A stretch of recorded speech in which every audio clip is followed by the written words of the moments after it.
The wind never asked permission out here. It came hard and sharp, cutting across the plains like it meant to take something with it. Some storms carried rain, some carried blood, and some carried a woman running, barefoot through the Wyoming dirt toward a man who had already buried his heart once. The wind sliced at the empty flats, tearing at the worn collar of Eli McGrath's coat as he guided his wagon along the rutted track toward home. The sky over Wyoming was darkening fast, clouds stacking low and heavy, swollen with a storm that promised more than rain. Thunder rolled across the open land like a warning shot, deep and distant, rattling through bone and wood alike. Eli sat straight on the bench, reins steady in his hands, his face carved into the kind of quiet that came from years of living alone with memory. Samson and Delilah, his horses, kept a measured pace, hooves dull against the hard earth, though even they flicked their ears and snorted uneasily as the air thickened. Eli was used to silence. It had settled into him 4 years earlier. The winter Mary died, and it had never left. He spoke more to the animals than to any living soul, and had long since stopped feeling the need to explain himself. The ranch waited for him beyond the low rise ahead. 2 more hours if the storm held off. 2 more hours to warmth, to walls that knew his name, to the quiet he had chosen. Then he saw movement where there should have been nothing at all. His hands tightened, instinct sharp. He pulled back on the reins and the wagon slowed, wood creaking as it came to a halt. The wind rose, howling across the flats, dragging red dust into long, twisting fingers that clawed at the horizon. Out there, against the violence of the sky, a figure was running. Not a deer, not a stray Mustang, a woman, barefoot stumbling across stone and scrub, her dress torn nearly to rags, legs shaking beneath her as though they might give out at any second. Her hair streamed loose behind her, whipped wild by the wind, and she kept looking over her shoulder as if something was chasing her, something far worse than the coming storm. Eli's hand dropped to the rifle resting beside him without conscious thought. A woman alone in a place like this was never simple. She could be bait laid by road agents. She could be unhinged. She could belong to a man dangerous, enough to come looking, with a gun and no questions. His first instinct was to snap the reins and drive on, to leave whatever trouble this was behind him and protect the hard-earned quiet of his life. Trouble had a way of digging in once you gave it a foothold. Then she tripped. A sharp rock caught her foot and sent her crashing to the ground. She didn't scream. She didn't cry out. She dragged herself back up with shaking hands and kept running, limping now, each uneven step twisting something deep inside him. Her feet were streaked with blood. Her hands trembled. Her eyes were wide and glassy, the eyes of a deer running from wolves with nowhere left to go. Eli swore under his breath. The sound surprised him with how loud it felt in the empty air. He clicked his tongue low and sharp, and Samson and Delilah leaned into their harnesses, pulling the wagon toward her. She reached the road just as he drew close, stopping short, staring up at him as if he'd risen straight out of the dust. Terror burned in her eyes. Her chest heaved like every breath hurt. Mud streaked her face, her lips shaking as though words were trapped behind them. "Ma'am," Eli said, his voice rough and unused, scraped raw by days of silence. She stepped closer, swaying, her gaze locked onto his like he was the last solid thing left in the world. She tried to speak. Only a broken gasp came out. She swallowed hard, fighting for air, for words. "Get inside first," she whispered. Her voice shredded and thin, and then her knees buckled and she fell. Eli stared down at her still form as fat. Cold drops of rain began to fall, darkening the dirt around her. Thunder growled closer now, no longer distant. Trouble, he thought. It was right there at his feet. He could still leave. No one would know. He could climb back onto the bench, turn the horses, and let the storm erase her tracks.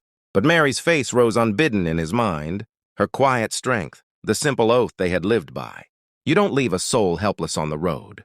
Eli climbed down, lifted the woman into his arms, surprised by how light she was, as if fear itself had hollowed her out. He laid her gently in the back of the wagon among the sacks of flour and coffee, covered her with a wool blanket, and pulled the canvas flap tight against the rising rain. He urged the horses on, pushing hard now.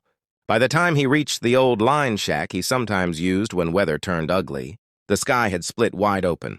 Rain came down in sheets, hammering the earth. lightning slicing the dark like white-hot blades. He carried her inside, boots slipping on the mud-slick threshold. The shack was one room smelling of damp wood, old smoke, and loneliness. He laid her near the cold fireplace and worked fast, hands shaking as he struck flint and built a fire. Small flames caught, then grew, pushing back the shadows inch by inch. Her face was pale in the flickering light. Her feet were torn and swollen. Her shawl hung heavy with water. When he pressed a damp cloth to her cheek, her eyes fluttered open. They were blue. Shockingly blue! She flinched back, confusion and fear flooding her expression. "You're safe," Eli said softly, the words strange in his mouth. She tried to sit, but the blanket slid from her shoulders and a violent shiver took hold of her, teeth chattering hard enough to hear. "Who are you?" she whispered. "Eli McGrath." She studied him for a long moment, measuring his name like it might cut or save her. "Clara," she said at last. "Clara." He poured weak coffee and held the cup while she drank with both hands, spilling some as her shaking eased just a little. The fear didn't leave her eyes, but its edges dulled. For a moment she looked like someone who had been running for far, too long, and had forgotten how it felt to stop. "They'll still be looking for me," she whispered suddenly, voice cracking open. Eli kept his gaze on the fire. "What do they want with you?" Her breath hitched. "They want me, Dad." The words fell into the room like cold water. Eli didn't react. He didn't press her for more. The West was full of people fleeing things they weren't ready to name. Later, when she cried out in her sleep, small broken sounds tearing from her chest, Eli's jaw tightened. Her hands clawed at the air, trapped in some private terror, and when she pressed herself against him in blind fear, begging without words for the nightmare to stop, he held her, careful, awkward, gentle. Then he heard it. Hoofbeats, slow, measured. More than one. He touched her shoulder and she woke with a gasp, terror snapping back into place. "Get in the cellar," he whispered. She didn't argue. She slid into the dark space beneath the floor and curled tight. Eli closed it, brushed dirt across the seams, dragged his saddle over the spot, and turned just as a heavy fist slammed against the door. "Anyone in there?" a voice called. Eli opened it only a few inches. 3 men sat on their horses, slickers dripping rain, eyes cold and searching. "We're looking for a woman," the one in front said. "Name's Clara Boone." Eli's heartbeat stayed steady. "Seen no one." They exchanged looks, suspicion sharp. The leader leaned closer. "Amos Ketering's. Paying $50 for her? Return." Eli held his stare until the man finally looked away and wheeled his horse. They rode off into the storm. Eli waited until the sound was gone before lifting the cellar door. Clara looked up from the darkness, trembling. In her eyes was something new now, fragile and stunned, like she had just realized the quiet, widowed rancher had risked everything for her. The storm passed by morning, but the fear it carried stayed. Clara sat wrapped in Eli's coat, staring into the fire like it was the only thing holding the world back. Eli packed the wagon in silence. When she was steady enough, he helped her climb up beside him and they rode toward his ranch, tucked deep in the valley. The plains slowly gave way to rolling hills and scattered trees. The air smelled of wet earth and juniper. Clara watched the land with tired eyes, hands clenched in her lap, glancing back as if shadows might rise and follow. When the ranch came into view, she inhaled sharply. A small log cabin stood beside a weathered barn and a line of corrals. Smoke curled from the chimney. It wasn't grand, but it felt safe. "Here," Eli said simply. She slid down, bare feet sinking into soft ground, and followed him inside. The space was plain but warm. A stone fireplace. Shelves kept neat. A quilt on the bed. What stopped her was the feeling of a woman's touch still lingering there. Eli noticed her gaze. "Mary's," he said quietly. "My wife, she's passed." Clara lowered her eyes, suddenly aware of herself as an intrusion. He pointed to a small door. Clothes in the chest. They were hers. Clean. He left her alone with a woman she'd never know. The dress smelled faintly of lavender. Clara dressed slowly, guilt threading through every movement. Days settled into a borrowed rhythm. Eli rose before dawn. Clara woke to coffee on the table. He worked the land. She cooked and cleaned, fed chickens, patched shirts with Mary's sewing kit, working because she didn't know how else to say thank you. The house began to change, to breathe again. Once Eli heard her humming, and it startled him more than gunfire ever could. At night, Clara woke from dreams with sounds she tried to swallow. Eli would sit awake, listening until her breathing steadied. He never told her. One evening, a hard knock came. Clara froze. Eli moved, calm but tight, and motioned her to the cellar. She disappeared without a sound. Sheriff Brody stood on the porch, eyes sharp. "Evening?" "Eli." "Say what you need from there." Brody mentioned Amos Kettering. Accusations, rumors. Eli denied everything with a stillness that left no cracks. When the sheriff rode away, the quiet was heavy. Clara emerged shaking. "I can't stay," she whispered. "You will," Eli said, "until you're safe." A week later came the preacher and the men and the demand. Eli stepped between them and her. "She is my wife." A lie that saved her and bound him. The vows spoken that night carried fear and protection in equal measure. And when Clara finally asked why, Eli answered simply, "Because someone had to stand beside you." The ranch felt different after that. Their silences warmed. Their steps matched. For the first time, Clara felt she belonged somewhere. But the West never let peace last. Sheriff Brody warned them. Guns were coming. "We can run," Clara said. "I don't run from my home," Eli replied. The night the storm returned, Clara confessed. She had never loved anyone because she'd never been safe enough to try. Something broke open between them. He kissed her, desperate and aching, then pulled away, ghosts heavy on his shoulders. At dawn, dust rose on the horizon. Riders, 6 of them. Eli pushed her inside and faced them alone. Amos Kettering came with rage and a gun. Clara stepped onto the porch and claimed her own name. The gunfight tore the morning apart. Eli fell with a bullet in his shoulder. Clara dragged him inside and fought death for 3 days. On the 4th morning, he said her name. Weeks later, Brody returned with word that Kettering was dead. They rebuilt the barn together, every nail a promise. One night by the fire, Clara asked about that first night. Eli took her hand and told her maybe he'd already known she'd be his. At dawn, they rode out side by side, not bound by fear, but by love. The quiet after the forced vows settled over the ranch like a cautious animal, unsure whether it was safe to stay. Nothing in the cabin had changed, yet everything between them had. Clara moved through the house as though every step needed permission, aware now that her safety rested on a lie Eli had spoken without hesitation. He carried that lie the way he carried everything else, without complaint. But its weight showed in the set of his shoulders and the careful distance he kept. Morning light filtered through the small windows, catching dust motes in the air, and Clara found herself studying the way he worked, how his hands moved with steady purpose even when his eyes looked tired. She cooked meals he ate quietly. He fixed fences while she gathered eggs and hung laundry to dry. Their paths crossed and uncrossed with a natural rhythm that surprised them both. Silence no longer felt empty. It felt shared. Yet fear lingered like a bruise you didn't touch but never forgot. At night, Clara woke from dreams tangled with running feet and shouting men, her breath trapped in her chest. She learned to press her lips together, to swallow the sounds before they escaped. She didn't want to wake him, didn't want to be another burden. Sometimes, though, she sensed him sitting awake in the dark. The faint creak of a chair, the soft shift of weight as he listened until her breathing slowed again.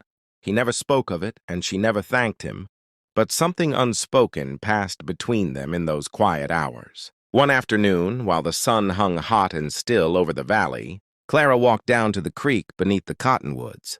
The water was cool and clear, slipping over smooth stones, and for the first time in weeks she felt her shoulders loosen. She waded in, letting the water wash dust and fear from her skin, believing herself alone, protected by the land and the silence. She didn't see the rider until it was too late.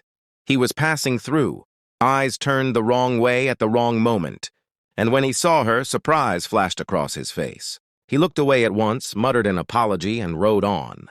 But the damage was already done. A woman who wasn't supposed to exist had been seen. In a place like Stone Gulch, that kind of sight traveled faster than truth ever could. 2 days later, Sheriff Brody rode into the yard, his expression tight before he ever spoke. "Eli," he said, swinging down. "Catering's heard about your wife at the creek. He's stirring up hell. Says she's being held. Here." Eli stepped between the sheriff and the house without thinking, his body a wall. "Her name is Mrs. McGrath," he said, voice low and unyielding. "And she's here because she chooses to be." Brody's jaw worked. "He's hiring men. He's not coming with papers next time." That night, the sky darkened early, clouds boiling over the ridge. Rain lashed the windows, wind clawed at the roof. Clara sat by the fire, hands clenched so tight her knuckles ached. "We can run," she whispered. "Be gone before dawn." Eli stared into the flames. "I don't run from my own home." Tears slipped free before she could stop them. "You'll die for me," she said, "because of something I brought to your door." He didn't look at her when he answered. "When I found you, I made a choice." She shook her head, voice breaking. "You don't even know me." He turned then, really turned, and the softness in his eyes undid her. "I know enough." The storm outside crashed in answer, and something inside Clara finally gave way. Words spilled out that she'd never dared speak, that she'd never loved anyone, that she'd never felt safe enough to try. The confession hung between them, fragile and raw. Eli crossed the room in 2 strides and dropped to his knees in front of her. When he kissed her, it wasn't gentle. It was desperate, hungry, full of years of loneliness and a sudden, terrifying hope. She kissed him back with everything she had left. Then he pulled away, guilt flooding his face, and without a word he stepped out into the rain, letting it soak him as if punishment might make things right. Clara stood in the doorway, watching him disappear into the storm, knowing he was fighting ghosts she could never touch. Dawn came gray and heavy. The storm had moved on, leaving the air thick and waiting. Eli saw the dust first, a low cloud rising on the far edge of the valley. Riders, 6 of them, hard and purposeful. He pushed Clara toward the house. "Bolt the door," he said. "Don't open it! Eli!" "Do as I say." He stepped into the yard with his rifle, standing alone as the men rode in. Amos Kettering smiled like a man who believed the world owed him obedience. "I've come for my property."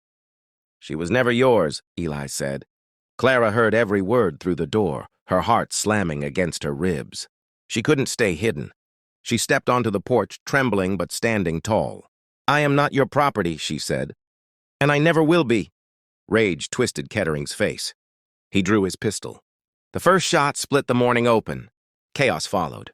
Gunfire cracked, horses screamed, dirt jumped under flying lead. Eli moved with grim precision, dropping 2 men before they could find their aim. A third broke and ran, but a bullet caught Eli in the shoulder, spinning him hard. Clara screamed his name. Eli fired once more, sending Kettering's horse rearing and throwing him into the mud. Fear finally found the man as he scrambled away and fled into the hills. The yard fell silent except for Clara's sobs. Eli stood for a heartbeat too long, then collapsed. She dragged him inside, hands slick with blood, tearing fabric, pouring whiskey into the wound, whispering prayers she didn't believe would help, but needed anyway. Fever took him that night, and for 3 days she fought it with everything she had. She never slept. She held his hand, pressed cool cloths to his burning skin, whispered stories of a childhood spent hiding and hoping. On the 4th morning, he whispered her name. The fever broke. Relief hit her so hard she collapsed beside him, sobbing. The weeks that followed were slow and quiet.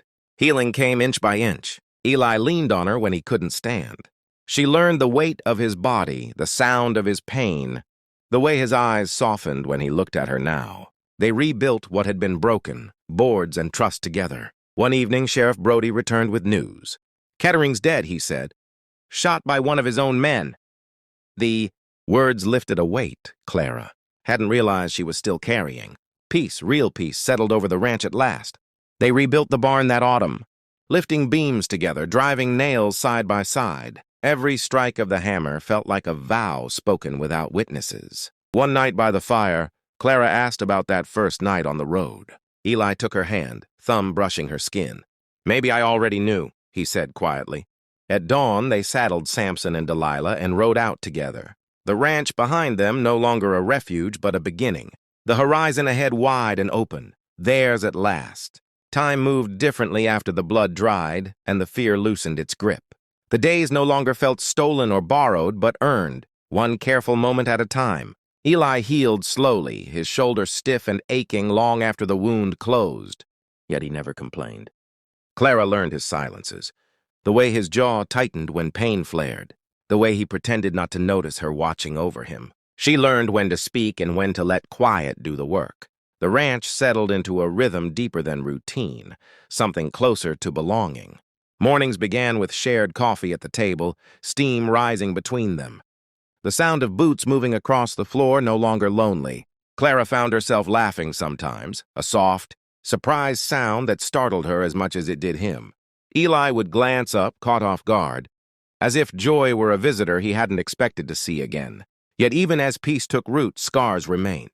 Clara still woke some nights with her heart racing, convinced she heard hooves or shouted names. When that happened, Eli didn't ask questions.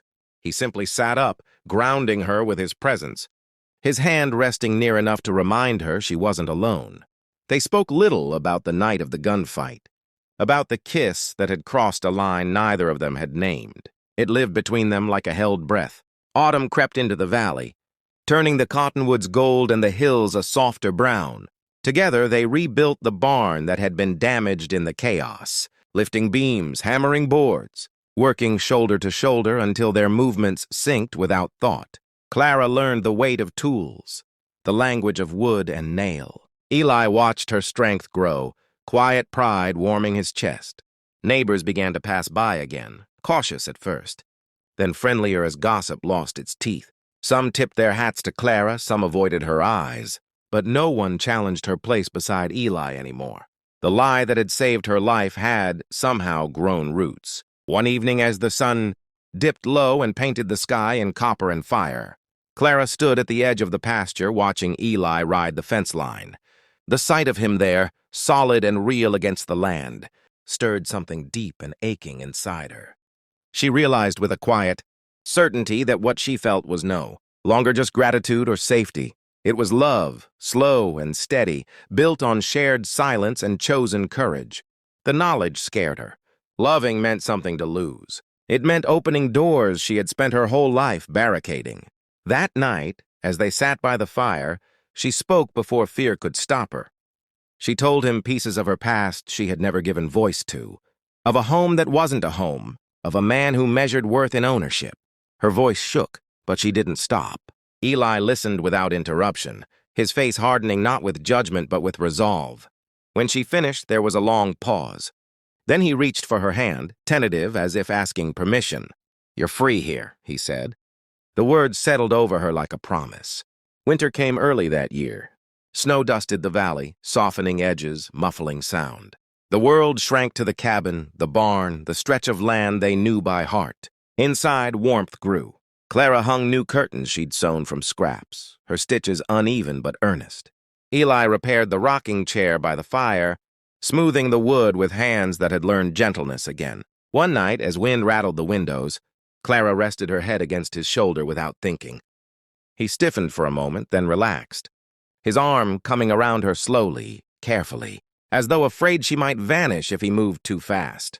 They stayed that way for a long time, listening to the fire crackle. The storm raged harmlessly outside. It felt like a threshold, a quiet crossing into something neither of them dared name aloud yet. When spring finally broke the snow's hold, life returned to the valley in a rush of green and birdsong.